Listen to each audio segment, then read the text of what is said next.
In that case, there was now an edge in Kirgina's voice. You must swear to me by your family and home and by the spirits of your ancestors that you'll never, never tell anyone about your meeting with these men, no matter what happens and no matter who asks. I swear, said the first girl. We all swear, the other girls echoed solemnly. Kirgina eyed them intently. You must remember that if you let it slip to anyone, both those men and I, too, may fall into the hands of the big mustache and his underlings. How come, Aunt Kirgina? The second girl exclaimed in surprise.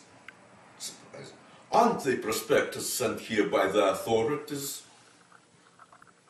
Kirgina bit her tongue. This was a delicate matter. What should she tell the girls about this man? It would be better if they knew something close to the truth. So they would be less likely to indulge in loose chatter. Well, Kirgina sighed, I see I have to tell you the truth. But swear again that what you hear from me now will never come to anyone else's knowledge. Yes, we swear, Aunt Kirgina, the first two girls exclaimed again. A plague on our tongues, if any of us let slip a single word. Well, if that's the case, then... But maybe first I'll talk to them and see if they want to risk meeting you in the first place. I'm sure they will, the first girl insisted. I bet they haven't had a woman for ages. Kirgina raised her hands in dismay. Why can't you silly girls understand that that isn't the question? It's the question of their safety. I hope you'll tell them, Auntie, we're good girls, not young communists. We are really reliable.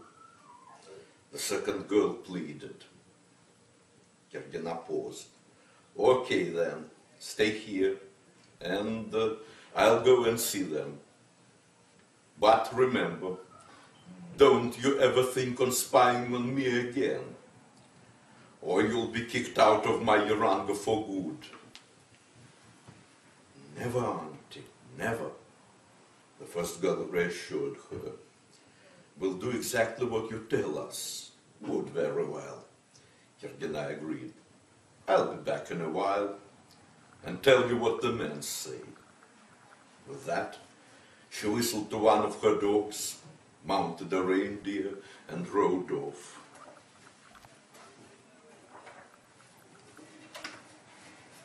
Well, and finally, part 4, chapter 6. The main characters are already crossing the street. And the troops are here trying to intercept them. All 3 of the heavy artillery pieces on the island shelled continuously. The island commandant, Major Kirpichnikov, was an old stager from the war. Back then, he had been in charge of a part of the General Staff Artillery on the First Belarusian Front that had broken the German defenses in Belarus and Poland. He knew more than anyone what concentrated firepower meant.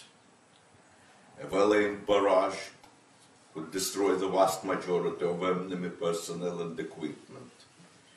He also knew that even the most intensive fire couldn't wipe out all enemy personnel, since some would inevitably find shelter in dugouts, cellars, or elsewhere. But those who escaped death usually became heavily demoralized, and thus rarely capable of strong resistance. This was an important part of artillery warfare, the final stage, always being left to the tanks and the infantry. But now, things had happened in reverse order. It was the motorized infantry in jeeps that first tried to intercept and catch the bandits. And they had miserably failed, losing 2 jeeps together with their entire crews. Now it was the turn of Kirpichnikov and his artillery to say the final word. Maybe it would have even been better if that idiot Lysyansky hadn't tried to intercept the gang, and had entrusted the whole operation to Kirpichnikov and his men from the outset. 10 lives would have been spared. But those shitheads in their arrogance wanted to seize the bandits alive, whereas with a dangerous gang like Trofimov's, their goal should have been elimination. Now, Kirpichnikov listened with pleasure to the roar of his cannons. His guys were doing their best. There was no way that bastard Trofimov and his mirror men would escape from this fiery trap. One shell or another would inevitably bury them in the icy waters of the stream.